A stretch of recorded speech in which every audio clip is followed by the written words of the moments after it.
Ya, Bapak Ibu, kita masuk ke materinya, menyusun key performance indicator dan kembali ke DNA dan menganalisa hasilnya.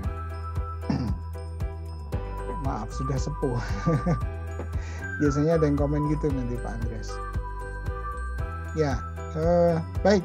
Bapak Ibu adakah yang sudah pernah melakukan penilaian kinerja dulu? Yaitu indikator yang memberikan informasi sejauh mana telah berhasil mewujudkan kinerja, gitu ya. Manfaat penerapan dari KPI ini, jadi penilaian kinerja menggunakan KPI ya. Yang pertama, kinerja setiap pegawai dapat dievaluasi secara lebih objektif dan terukur sehingga mengurangi unsur subjektivitas tadi. Frameworknya bahwa dari visi, misi, strategi, ya perusahaan kan tentu punya ya. Kalau belum punya gimana ya, sebaiknya dibuat. Masih banyak perusahaan juga yang belum punya atau sudah punya tapi tidak merumuskan dan menurunkan. Nah, jadi punya tapi istilahnya ditempel saja. Sebaiknya diturunkan dalam strategi sampai ke bawahan tadi. Strategi dari perusahaan masuk ke map-nya menggunakan balance scorecard. Nah, nanti kalau di balance scorecard itu ukurannya adalah shareholder kepuasan gitu ya, kepuasan pemegang saham. Tentu bentuknya finansial ya, finansial. Kalau pemegang saham itu kan investor sebenarnya, dia ujungnya adalah finansial. Sehingga merumuskan visi misi pun kita harus menggunakan metode SMART ya, specific, measurable, achievable, reasonable, time bound. Baik Pak. Nah, apakah saya mungkin lebih bertanya ke apakah indikator perlu diturunkan? Ya, ukurannya nanti desain yang menarik itu kalau secara company kita bisa bikin yang namanya survei, gitu ya. Oh. Ukuran keberhasilan harus menjadikan indikator kinerja yang jelas, spesifik, terukur. Apakah KPI yang memiliki keterkaitan dengan sasaran strategis? Kalau penjualan, KPI-nya result-nya adalah ya hasil nilai penjualannya ya, berapa juta per bulan, per hari, misalnya gitu. Ini contoh untuk yang KPI Departemen PT Kaos Bagus tadi ya. Ini bentuk KPI untuk jabatan. Ya. Jadi tadi akan mengacu pada sasaran strategis atau KPI-nya dari departemen. Baik, ini HR Manager. Jadi sebenarnya apa sih tugas utama dari seorang HR Manager?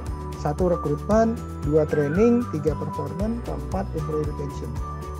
Apalagi tadi seperti tadi saya cerita accounting, key-nya apa? Key-nya tidak hanya tanggal, tapi juga kualitas laporannya.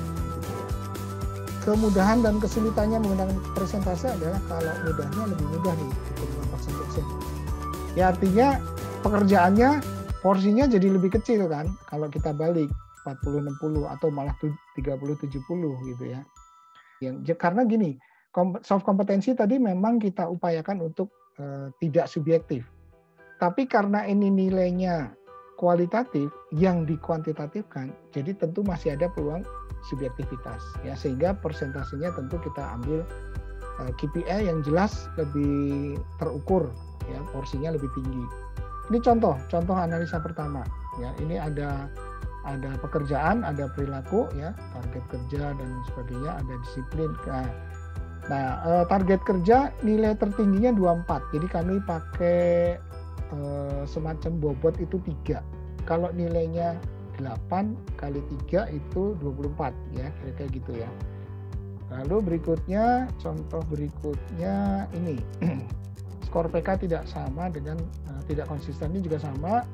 Ini luar biasa rejectnya sampai 20 ton gitu ya. Jadi ini udah luar biasa, ini udah bukan masalah lagi, ini masalah besar gitu ya. Sebesar ini rejectnya. Nah ini persis seperti ini ya. Angkanya 24 tapi kelemahan yang harus diperbaiki sering cacat. Ya kalau sering cacat jangan dinilai 24 gitu ya. Kemudian ini contoh yang ekstrim juga. Ya, ini juga terjadi kenyataan. Jadi ada yang tadi saya cerita, turnover di departemen ini tinggi ya, karena ternyata atasannya yang problem. Ya Pak. Untuk sama dulu ya, boleh buka kamera Bapak Ibu yang berkenan saja. 1, 2, 3. Baik Ya. Bapak Ibu, terima kasih. Sampai bertemu. Terima kasih Bu Amaralda. Dan di selamat sore. Terima kasih Bu Salsa. Sehat. Assalamualaikum warahmatullahi wabarakatuh. Salam sejahtera untuk semua. Amin. Waalaikumsalam. Terima kasih banyak Pak Johar, Pak Ya. Andreas.